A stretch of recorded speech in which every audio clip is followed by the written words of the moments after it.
விஜய் வந்து காவேரி பார்த்தோன்னா அவ்வளோ சந்தோஷப்படுறாரு. உடனே வந்து குழந்தைகிட்ட வந்து டைம் ஆயிடுச்சு ஸ்கூலுக்கு கிளம்பு அப்படின்னு சொல்லிட்டு அம்முக்கிட்ட சொல்கிறாரு. உடனே வந்து சொல்கிறாங்க, அப்போ மிஸ் வந்துட்டோன்னே கிளம்புன்னு சொல்கிறீங்களாப்பா? இப்போ உங்களுக்கு டைம் ஆயிடுச்சு தெரியல தெரியுதாப்பா அப்படி சொன்னோன்னே உடனே வந்து கிளம்பு அம்மு அப்படின்றாரு. சரி சரி நான் கிளம்புறேன் அப்படி சொல்லிட்டு குட் மார்னிங் மிஸ்ன்னு சொல்லிட்டு மிஸ்ஸை போயிட்டு குட் மார்னிங் சொல்கிறாங்க.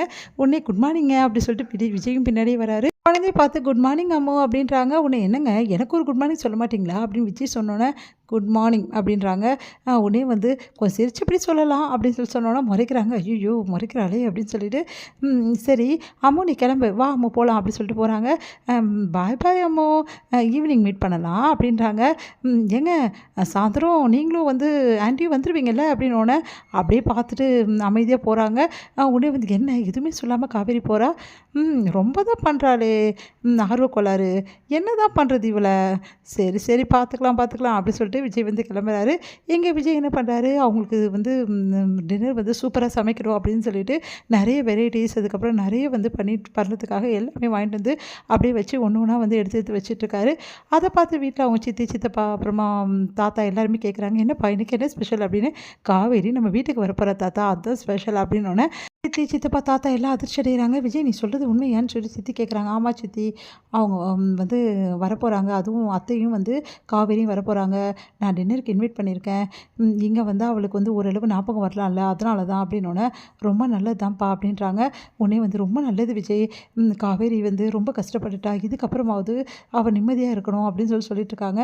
எல்லாருக்கும் ஒரே ஒரு விஷயம் மட்டும் நான் கேட்டுக்கிறேன், காவேரிக்கு பழைய ஞாபகங்கள் எதுவுமே இல்லை.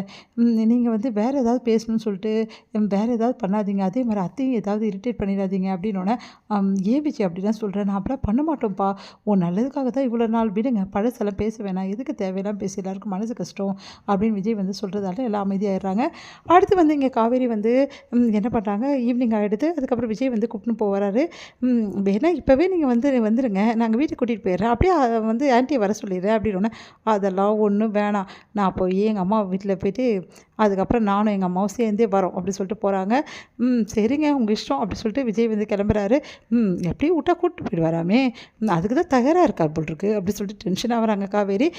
வந்து காவேரி வந்து வராங்க. வந்தோன்னா என்னடி சீக்கிரமாக போயிட்டு கடற்கனே கிளம்பிட்டு வாடி அப்படின்னோடனே என்னம்மா நீ வந்தோனியா பின்ன டைம் ஆயிடுச்சுல கொஞ்ச நேரம் பேசலாம் மாட்டோம்மா, இப்போ தானே வந்திருக்கோம் இருமா போகலாம் நைட்டு தானம்மா அப்படின்னோடனே முதல்ல கிளம்புறதுக்கு நீ டைம் ஆக்கிடுவேன் சீக்கிரமாக கிளம்பு, ரொம்ப தான் ஆர்வமாக இருக்க அப்படி சொல்லிட்டு காவேரி கிளம்பி வராங்க. என்னடி புடவையெல்லாம் கட்ட, ஏம்மா ஒரு வீட்டுக்கு சாப்பிட போகிறோம் எதுக்குமா புடவை, போதும் இந்த ட்ரெஸ்ஸே வா அப்படி சொல்லிட்டு 2 பேரும் போகிறாங்க. வந்து காவேரி வந்து வீட்டுக்கு வராங்க. வீட்டுக்கு வந்தோன்னே காவேரிக்கு ஒரு மாதிரி இருக்குது. பார்த்தா வெளியே வந்து ஒரு கார் நிற்கிது ரெட் கலரில். அதை பார்த்தா காவேரி அதிர்ச்சி அடைகிறாங்க. அந்த காரை ஊற்று பார்த்துட்ருக்காங்க. என்னடி என்ன ஆச்சு அப்படின்னோடனே எனக்கு ஒன்றும் புரியலம்மா, இது இந்த வண்டி அப்படி சொல்லிட்டு வண்டியே பார்த்துட்ருக்காங்க. உடனே வந்து சாரதாவும் என்னாச்சு காவேரி அப்படின்றாங்க. அப்படியே நின்றுட்டே இருக்காங்க. உடனே வந்து அப்படியே ஒன்றும் புரியாமல் அப்படியே யோசனை பண்ணிகிட்டே வந்து காவேரி வந்து அந்த வண்டியை பார்த்துட்டு அப்படியே அதிர்ச்சியாக நிற்கிறத பார்த்துட்டு இவளுக்கு ஒரு வேளை ஞாபகம் வந்துருச்சோ அப்படின்னு சொல்லிட்டு யோசிக்கிறாங்க சாரதா. வாடி போகலாம் அப்படின்னு சொல்லிட்டு கூட்டிகிட்டு போகிறாங்க. அந்த வண்டியை பார்த்துட்டு உள்ளே போகிறாங்க காவேரி. காவேரி வந்து பார்த்து எல்லாம் சந்தோஷம் பண்ணிடுறாங்க. காவேரி வந்து எல்லாக்கிட்டையும் நல்லபடியாக சகஜமாக பேசுகிறாங்க. அடுத்து வந்து சரி உங்களுக்காக விதவிதமாக சமைச்சிருக்கோம் வீட்டில் அப்படின்னு சொல்லிட்டு காவேரி சாப்பிட வைக்கிறாங்க. காவேரி ரொம்ப சந்தோஷப்படி சாப்பிட்றாங்க. அடுத்து வந்து எல்லாருமே ரொம்ப சந்தோஷமாக இருக்கும்போது தம்பி இன்றைக்கி ஒரு நடந்துச்சு தெரியுமா உங்களுக்கு அப்படின்னு சொல்லிட்டு சாரதா சொல்கிறாங்க. என்னாச்சு அத்தை அப்படின்னோடனே வெளியே வண்டி அந்த சிகப்பு கலர் வண்டி மறுபடியும் எப்படி தம்பி வந்துச்சு, அதுதான் ஆக்சிடென்ட் ஆகிடுச்சு அப்படின்னு சொல்லிட்டு கேட்குறாங்க. எப்படி மாப்பிள்ள அப்படின்னோடனே காவேரிக்காக தான் அதை ரெடி பண்ணி எடுத்துகிட்டு வந்தேன் அப்படின்னு சொல்கிறாரு.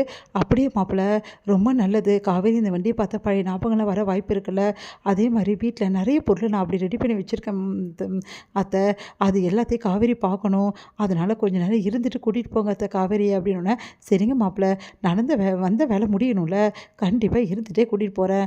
இங்கே காவேரி வராங்க. அம்மா சாப்பாடு தான் சாப்பிட்டாச்சு, சாப்பாடு ரொம்ப நல்லா இருந்ததுமா, சரிம்மா வந்த வேலை முடிச்சு கிளம்பலாமா, வந்த வேலை முடிஞ்சிச்சா எங்கே முடிஞ்சுது அப்படி சொல்லிட்டு சாரதா யோசிக்கிறாங்க. இவர் எப்படி தக்க வைக்கிறது.